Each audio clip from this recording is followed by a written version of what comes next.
All right, we are ready for lesson number 5 in your workbook. This is the 6th of the lessons in the study, and it deals with women keep the home. This is a study of parenting, and as I remind you each time, we're just taking each lesson in sequence till we get to lesson 6 on discipline, and we'll split that one in two. And then toward the end, we'll add some additional material in December. We're focusing on God's plan for parenting. We've tried to give some rules that may be not related to the particular lesson. It's not designed for that, but just some miscellaneous random rules for parenting. And sometimes we've given 2 each time. Today we're only giving 1. But here's a basic, simple rule for parenting. Don't reward misbehavior. Don't reward whining and crying. Would you agree with that? What does it mean, number 1? And number 2, how does it apply?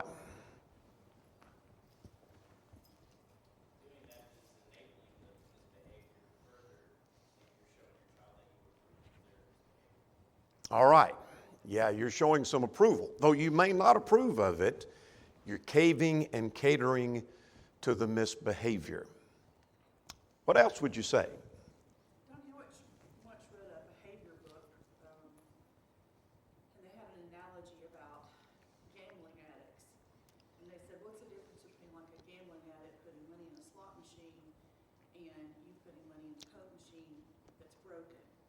Like, you're not going to keep putting money in that Coke machine that's broken, but you're going to keep putting money in the slot machine because there's a chance you'll get what you want. There's a possibility.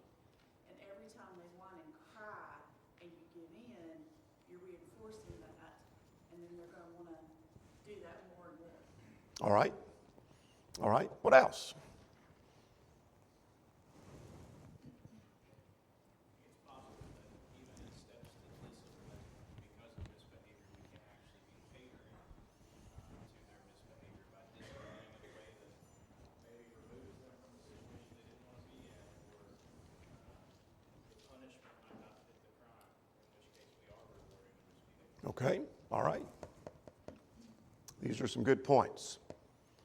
You're quite often, let me back up to say, whether you're dealing with children or you're dealing with animals, they learn by association. Anybody understands that here's a dog begging at the table that you don't want to do that, so you give it something to eat so it'll go away.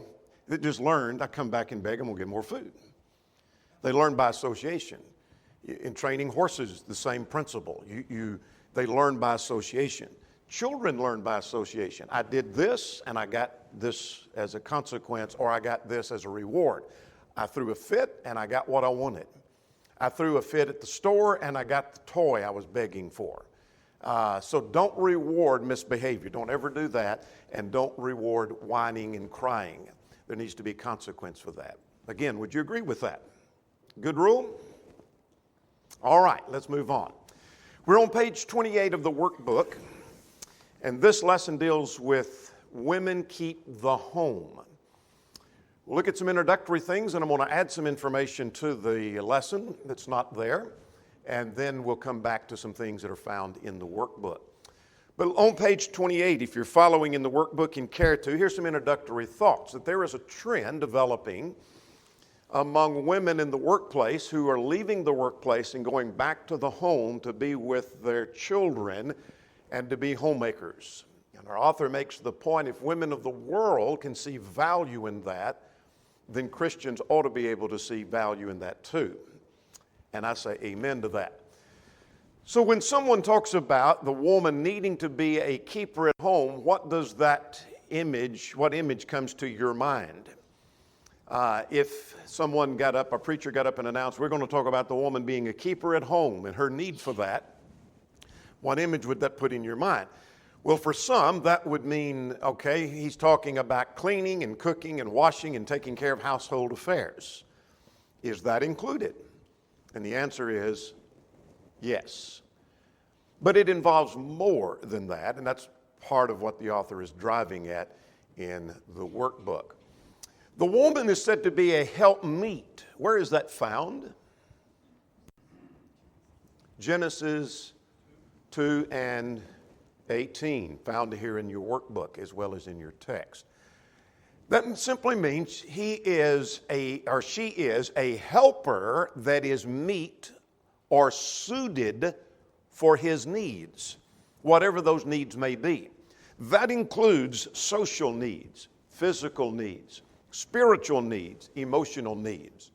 She is capable of fitting those needs. She is a helper suited for him. That's the point of Genesis chapter 2. Our author goes on to make the point that a woman's purpose is not to find herself or find her place in the world. She's looking for where she can fit in, where I can be most productive, where I can feel like I am somebody. That's not the role that God tells her to fulfill. Go out in life and see if you can find something that is your role and your purpose in life. But rather, being a keeper at home is a tremendous task, and we're going to talk about that as we go further. Now, here's the main point of this lesson, and that is the wife and the mother needs to be a homemaker. The wife and the mother needs to be a homemaker, and that puts her in a position to be the strongest influence on her children. That little phrase at the bottom is really what the workbook is about. So I want to back up and mention something that I find it quite ironic. The lesson deals with being a keeper at home. The only passage it mentions being a keeper at home is not mentioned in the lesson. Not at all. That's interesting. If you were going to talk about that, I would think you'd start with Titus 2:5, you would think. So we will.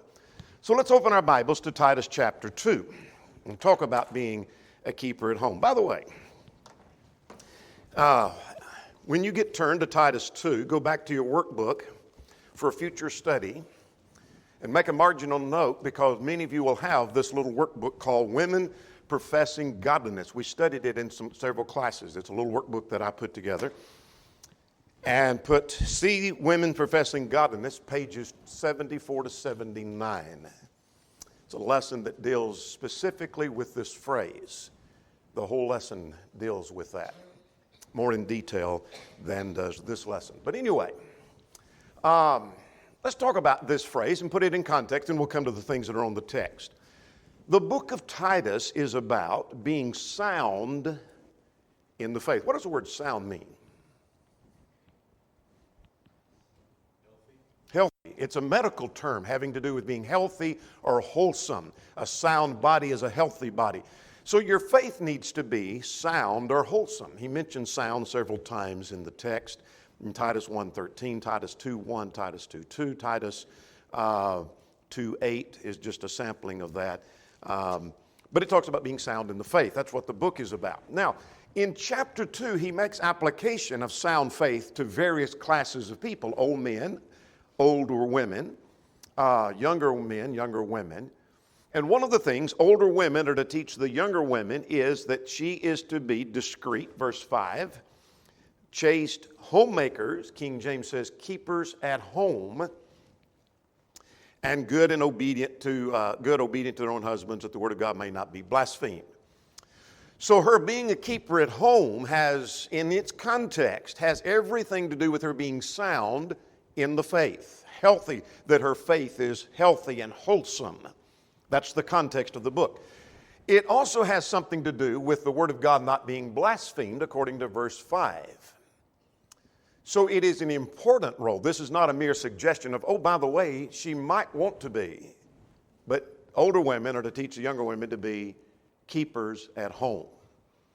So, our author raises the question, what does that bring to your mind? What does that mean to you? Well, whatever it means to you, let's see what the word actually means. Here are various translations, and then here's what the Greek authorities have to say. I'm finding myself, the older I get, that I always start with the text and go to translations and then word definitions. That helps me a whole lot on what a text means. So she's to be a keeper at home. You say, I don't know what that means. What does this mean? Well, let's look at some translation. Workers at home. Workers at home. That's American Standard, New American Standard. New International Version says busy at home. Now recognize some of these translations are kind of free and eclectic. By free, I'm not talking about the price you pay. I'm talking about the style of translation. I recognize that. But some of them serve as a good commentary. Home keepers, Williams translation. Berkeley, good housekeepers, domesticated. Beck says it means to keep housed. Domestic, Moffat's translation. Phillips says home lovers. Domestic, Revised Standard. Busy at home, housekeepers. The Jerusalem Bible says how to work in their homes, spending their time in their homes. Weymouth said industrious in their homes. There's not a great variation in meaning of any of those translations, but it gives us some insight. So you say, I'm not really familiar with the idea of keeper at home or keeping house, but you do have an idea what it means to be a homemaker or busy at home or housekeepers, etc. Well, let's look at some authorities, what they say the word means. They don't have a bias here from the standpoint, I'm trying to drive at a conclusion. They're just defining the word. And so here's what they say. Thayer says it means caring for the house, working at home. H.E.W. Meyer, I recognize he's a commentator, but he's defining the word here, workers at home.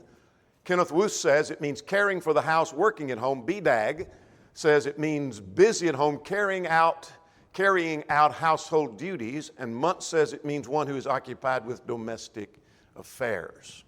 Does that help? No? Yes. How does that help?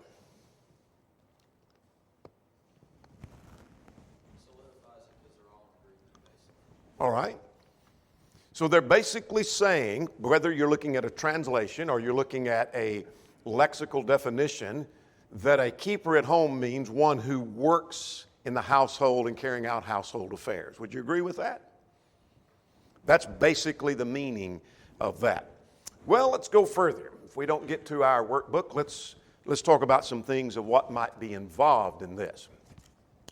Would you agree with this, that it involves more than staying at home?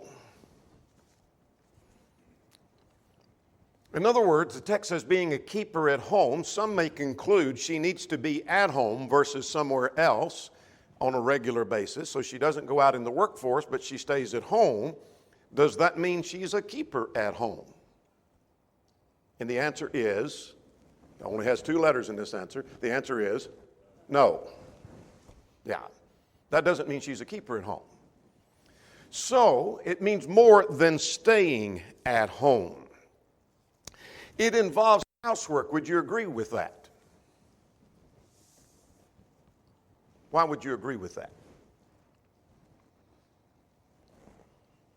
Those are just things. Your home is your family, the people who live in the home. Okay, that's true. I'm not sure how that answered the question, but I'll agree with that. Home is family, but let me ask again. Would you agree with the principle that it involves housework? Oh, would you say more?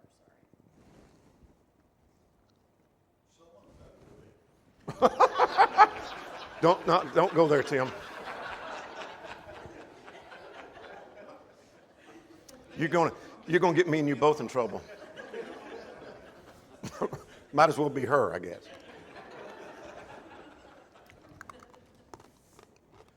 I'm gonna leave that.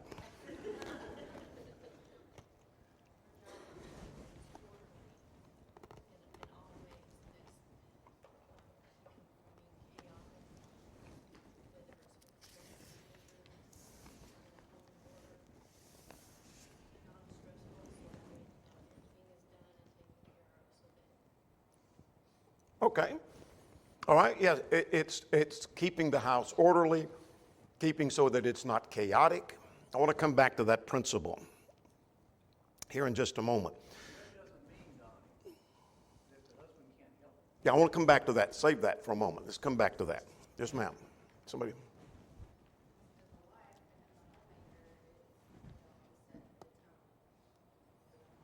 All right.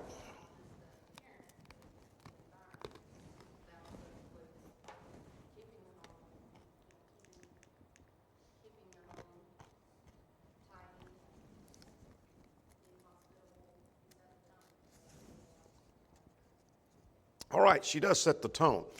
I want to go back to these definitions. Notice working at home, Thayer says it means workers at home, Meyer, busy at home, workers at home, the New American Standard Version. So, and Moulton and Milligan says it means house workers. So the point, there's two concepts. It's to be at home and there's to be work to be done. So the question is, what work is to be done? And it has something to do with the home and with the household affairs. Would you agree? Inherent in the word home. Ralph Earl says the young women are urged to take care of the house as their first responsibility. Lipscomb, he's a commentator, he's not a lexicographer, but he's saying here that they are to be, that they be keepers or managers at home, keep a neat, attractive house that will make her husband and children love home. Would you agree with his analysis?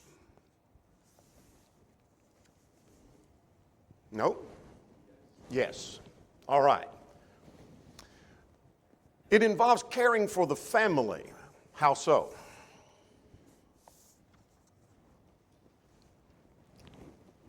Or does it?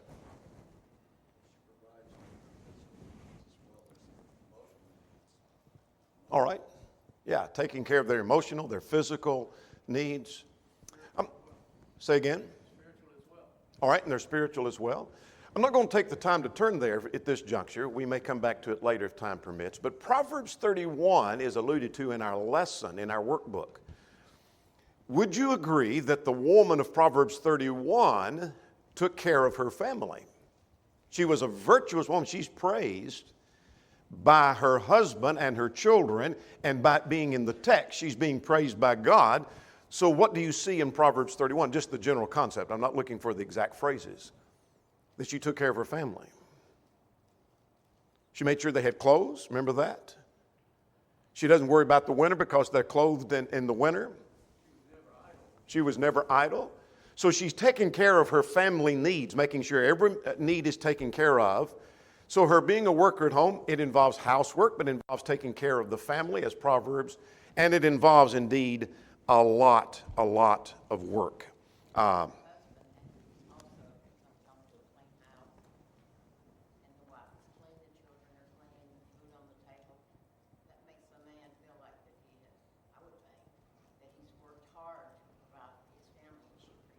And she takes note of that and appreciate it. Very good, very good. Good thought. All right.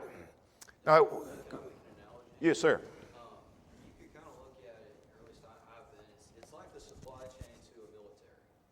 You know, it's not a very exciting part about, like, when you study through, you know, military history and stuff, it's not a very exciting thing, but there's not too many successful militaries that don't have a good supply chain that functions correctly. Good point, good point. All right, let's talk about what this does not mean. Her being a keeper at home does not mean that she's to be a slave. It occurs to me that there's a number of Bible principles, and I don't have time to develop them all, that when you deal with the principle, there are extremes, and everybody thinks that you are enhancing their extreme when you condemn the opposite extreme. Where it be the husband being the head of the wife means he doesn't really have any responsibility, or he's to be a master and domineering. The same thing is true here, that some guys think that that means a woman is to be a slave, and that whatever he says, she's to ask, well, what else do you need? When he says jump, she says, how high do you want me to jump? And that she is to be a slave to the family. That's not what this text is talking about. There's nothing inherent in the words that suggest that. Nor does it mean she cannot work outside the home. Would you agree with that? I find a number of brethren that don't. How would you harmonize that with the text of Titus 2?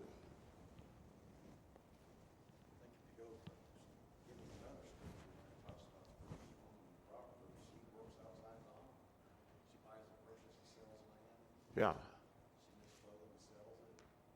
All right. Yes, she was very industrious, besides just being in the home. What warning would you give to a woman that's working outside the home?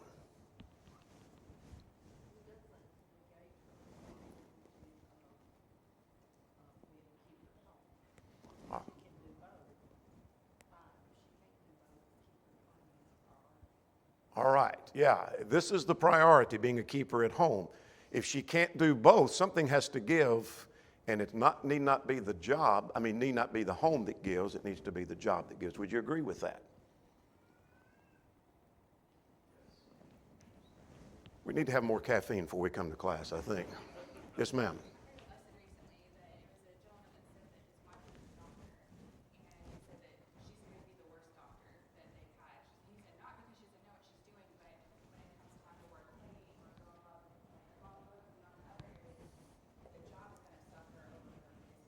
Yeah.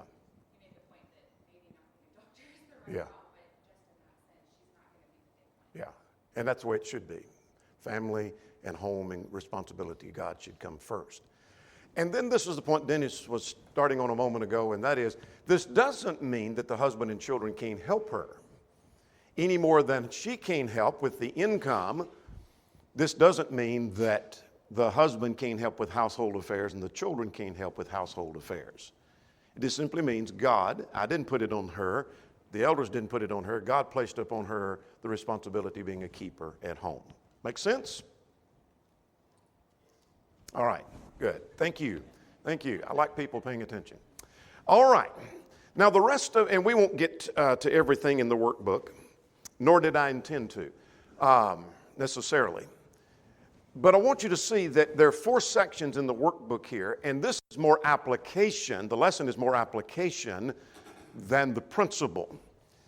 And here's the point of the rest of the lesson. Being a keeper at home, which is a whole other story, which we just went through, puts the mother in the best position to influence her children in the following areas. Make sense? That if she is that keeper at home, which we just described from Titus 2:5, then she is in a place where she can teach them praise, hospitality, teaching, and holiness, etc. Make sense? All right, let's get underway and see what we have. Page 28 now. That the home is a place of praise. Our author makes this point that the Christian home should be a place where the name of God is honored and praised. And I take, though not spelled out specifically, that if the children are shoved off maybe to daycare constantly or to someone else's home, a neighbor, they may hear euphemisms and hear the name of God, but not in the form of praise. So she's going to be in a position by being in the home, being a keeper at home, where she can teach them the name of God, and here's how we use the name of God, such as Psalm 104, that our Lord is very great. Now, I heard through that so we can get to a couple of things here. And that is, children can be taught to revere and to honor God. If the mother's with them, she can use many opportunities daily. Like what? What could she do throughout the day to instill the honor of God in her children? Our author gives some. You may want to add some.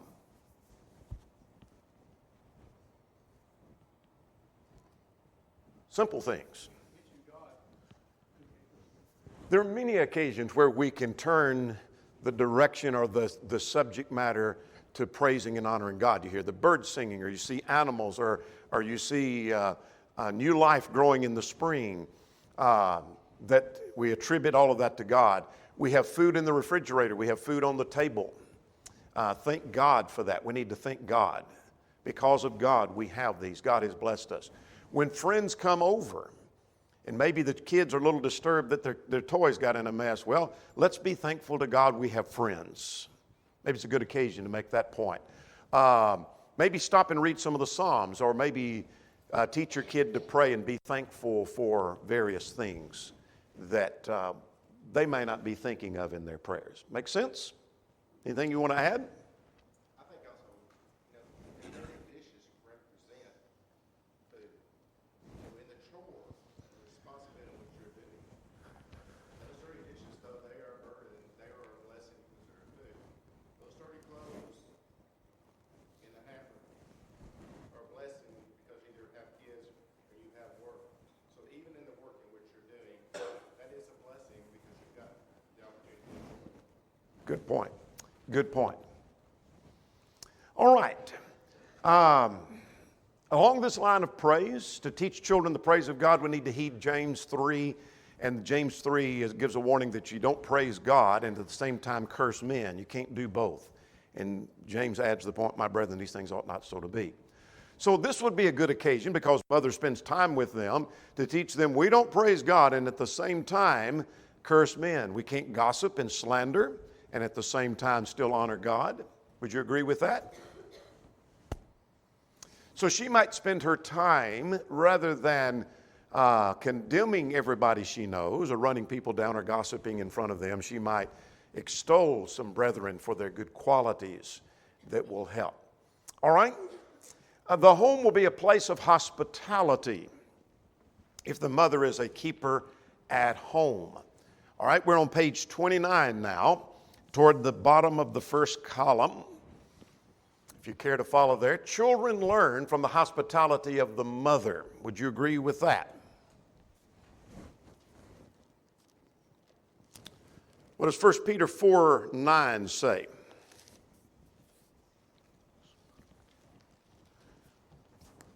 Peter writes, saying, be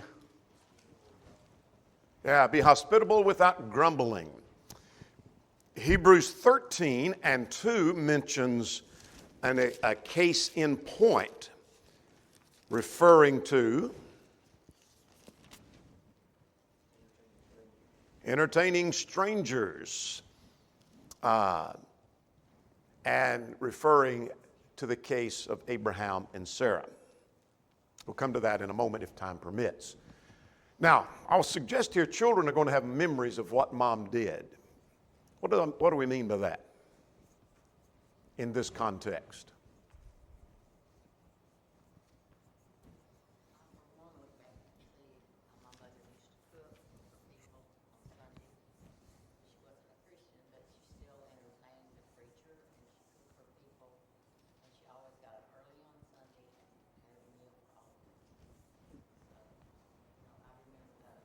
You never will forget that. I remember much of the same with my mother, and I look back, wonder how in the world did they afford it? As many people as they cooked for, and as big a meals as they fixed, and had people repeatedly to our home. Big meals. We had more food left over than some families have on their table. And where the money came from for that, I still don't know. I don't know where it came from. Your children will have memories of you having people into your home and entertaining people and feeding people, and those will be fond, fond memories. Let's go further. Hospitality simply means, our author defines it, and I think correctly so, having to do with gracious love towards strangers and brethren. The word literally means love of stranger. And so one who has love for a stranger and is willing to show graciousness toward that stranger, that's hospitality. Now, here are a couple of examples of that. We have the case of Sarah. And I want to turn to Genesis 18, because our author makes a point, and I think it's a valid point in Genesis 18.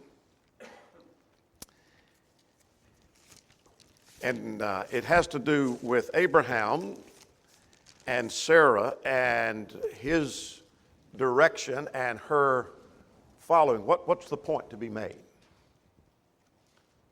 These men came to their house.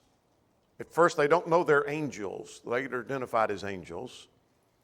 And what does Abraham do?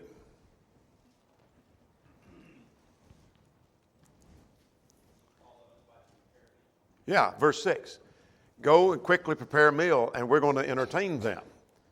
And what does she say? Or what does she do? She went and did it. Our author makes a point. She didn't complain.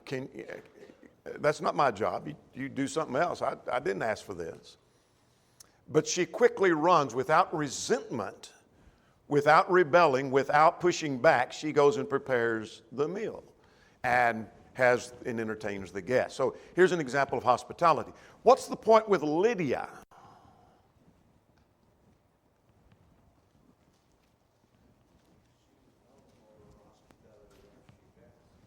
Yeah, she's known for hospitality, and as she has people around her, she encourages them to stay for a while. Remember that? Come into her house and stay for a bit. I'm paraphrasing, of course. And so here's a case of come and stay. Come in. You're welcome into my home. And so your children are going to remember cases where people were welcomed into our home. We invited people into our home. We invited guests. We encouraged people to come and stay. Come and eat with us. They'll remember those kinds of cases of hospitality. Hospitality involves, we're on page 29. Hospitality involves preparation and planning. What's the point here? Second column, page 29 in the workbook. Yes, ma'am.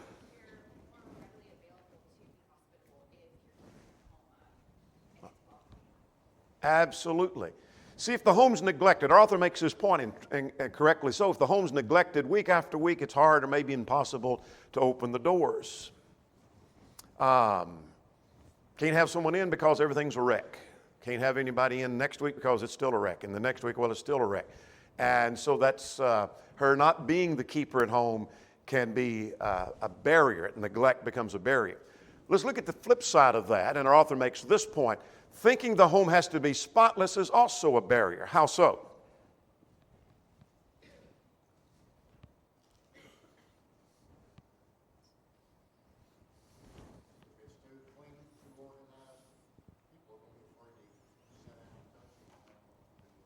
All right?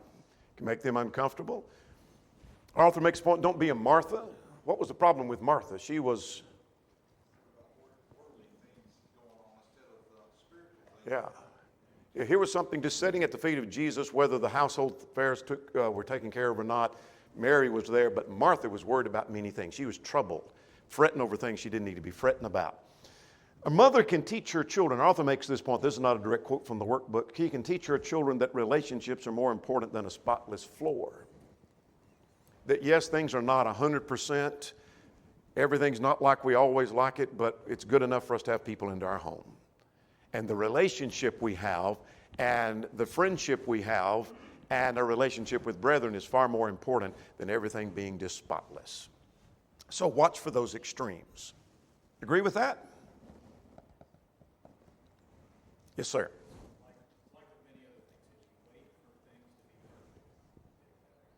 Good point.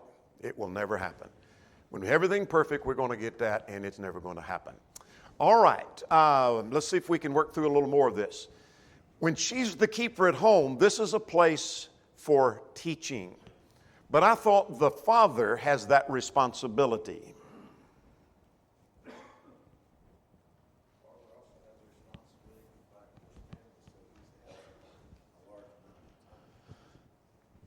Okay, very good, yeah. He's going to be out making the living, and so he's not going to be there as much as she is if she's the keeper at home and he's the breadwinner. But God placed upon him the responsibility to see that the teaching is done. Does that mean he has to do all the teaching? Let me give you a parallel. Are elders charged with feeding the flock? Do they do all the feeding? All the teaching? The literal teaching? So how do you work that?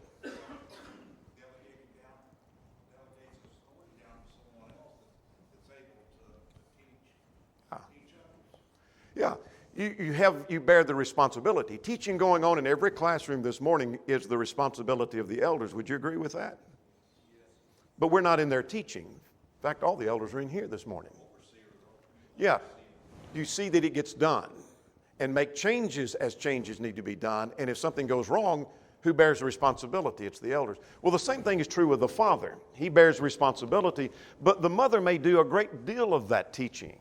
And so a mother can help the father can help the father see that the teaching is done. She can help him with that, and she can fulfill that role that he has in the sense that she's doing much of the teaching on a daily basis. Now, let's talk about, I want to mention something here with reference to Lois and Eunice. Let's go to 2 Timothy chapter 1. And what's interesting about Lois and Eunice, Timothy's father was a Greek and consequently there's nothing indicating that he was in a position to teach him much of anything about Scripture. But verse 5 of chapter 1, there was the genuine faith that first dwelt in your grandmother Lois and your mother Eunice. I'm persuaded is in you also. So here were two women who had, the grandmother had taught the mother, and apparently, and together they taught Timothy. I want to go to chapter 3:15 though and get this point.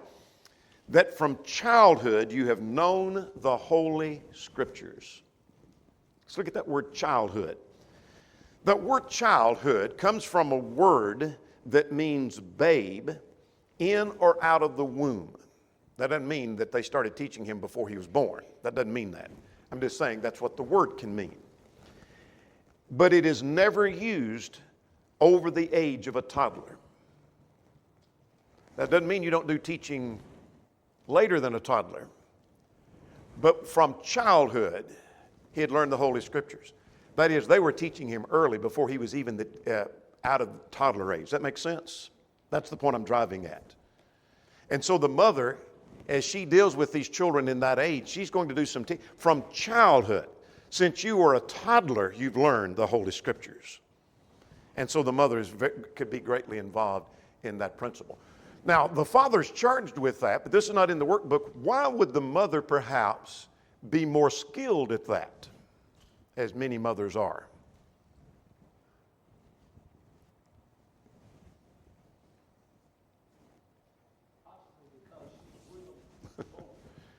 All right. Along with this, mom has the opportunity to say, you remember what dad was teaching when we were talking in the scriptures? Yeah. You remember what dad, that's what we've got to do. So she can reinforce dad's teaching very easily by always, or most of the time, saying, remember what dad Yeah. said? Good point. She can connect back to his direction, his teaching, his instruction. Good point. Yeah. She's with them more. She may understand their mentality, their thinking level, and so she may be more effective at that. Now, our author makes 2 points on the bottom of 29 and the top of page 30. That takes time to do the teaching, but also there may have to be sacrifices for that to be done. Like what?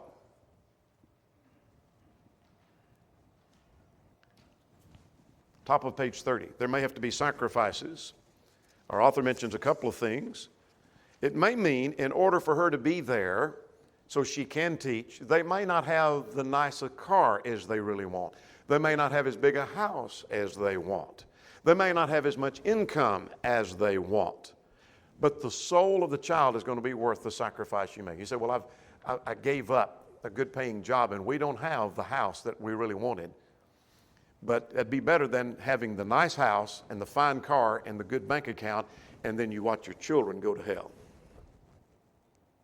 That's blunt, but so be it. That's it, in the nutshell. All right, our time is about gone. I do want to, I'll come back to that and another point. I just want to mention holiness, that she can teach her children holiness in purity by her example. And so what are your children learning from you? Well, this is a good occasion for the children to learn just by watching mom about modesty.